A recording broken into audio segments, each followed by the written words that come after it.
Imaginez un coffre-fort, et pas n'importe lequel.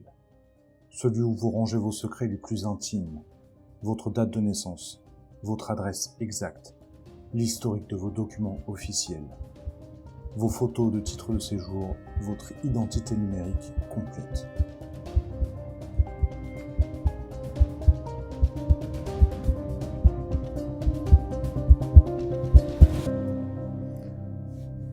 Ce coffre, vous ne l'avez pas choisi.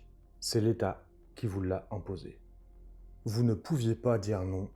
C'est le passage obligé pour chaque Français. C'est le site de l'ANTS. On nous a promis une forteresse numérique gardée par les meilleurs experts, protégée par un budget à 9 chiffres. On nous a vendu une souveraineté numérique comme un bouclier imprenable. Vous pensiez être un citoyen protégé derrière des murs de code infranchissables ? Détrompez-vous. En avril 2026, la forteresse infranchissable s'est révélée être qu'un château de cartes.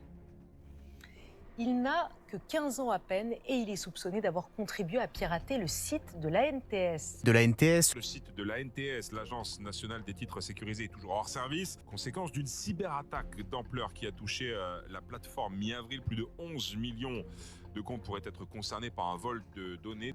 Et le pire, c'est pas le braquage en lui-même, c'est le braqueur et la facilité déconcertante avec laquelle il a pu ouvrir cette porte. Pas d'unité d'élite de hackers russes, pas de groupe cyberterroriste. Et le communiqué de presse vient de tomber, le suspect est un mineur de 15 ans. Un adolescent qui s'est appelé Breach.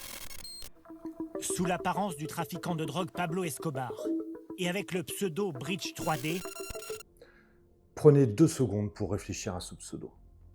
En anglais, to breach, ça veut dire franchir une ligne, briser une défense. Mais breached, ça veut surtout dire violer. Et c'est exactement ce qu'il vient de se passer. En volant nos données, en s'introduisant dans nos dossiers les plus personnels depuis sa chambre en Corse, ce gamin nous a virtuellement violés. Il a littéralement brisé notre identité numérique, celle que l'État était censé protéger comme un sanctuaire. On ne parle plus de quelques fichiers, on parle de 12 à 18 millions de données jetées en peinture sur des forums criminels. 18 millions de vies exposées pour quelques crypto-monnaies. C'est presque un tiers de la population française qui s'est fait dépouiller son identité. Bienvenue dans l'histoire la plus stupide, la plus évidente et la plus violente de toute l'histoire numérique française. Vous imaginez une attaque complexe avec des lignes de code dignes de Matrix ?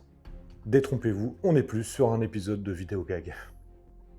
La faille s'appelle l'IDOR. Pour vulgariser un peu, c'est comme si vous arriviez dans un hôtel de luxe et que le groom vous disait « Vous avez la chambre numéro 101, mais si vous souhaitez visiter la chambre numéro 102, n'hésitez pas, la porte est ouverte. » C'est également la même chose pour la porte numéro 103, 104, 105, 106. Vous pouvez même visiter tout l'étage si vous le souhaitez. Effectivement, sur le site de l'ANTS, pour passer de votre compte à celui d'un inconnu, il suffisait simplement de changer un malheureux petit chiffre dans la barre de recherche. Une fois que vous êtes connecté sur le site de l'ANTS, vous avez rentré vos identifiants. À partir de ce moment-là, il vous suffit de changer un chiffre dans la barre de recherche et vous tombez sur l'identité de quelqu'un d'autre. Si vous tapez 1, vous êtes sur votre page. Si vous tapez 2, vous êtes sur la page de Jean-Michel, qui attend encore sa carte grise pour son véhicule.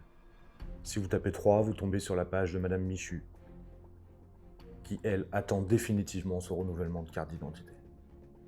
Et là, l'accès est garanti pour tout le monde. En 2026, on nous parle d'IA et de conquête spatiale, mais leur site de sécurité nationale a le niveau de protection d'un Skyblog de 2004. Et ça, c'est littéralement pathétique. Dans le communiqué de presse que vous pouvez tous regarder, il est écrit que l'ANTS a détecté une activité inhabituelle le 13 avril. Le parquet n'a été avisé que le 16 avril. Pendant 3 jours entiers, les serveurs de l'État se faisaient siphonner par un gamin de 15 ans. Et personne n'a eu le réflexe de couper l'accès.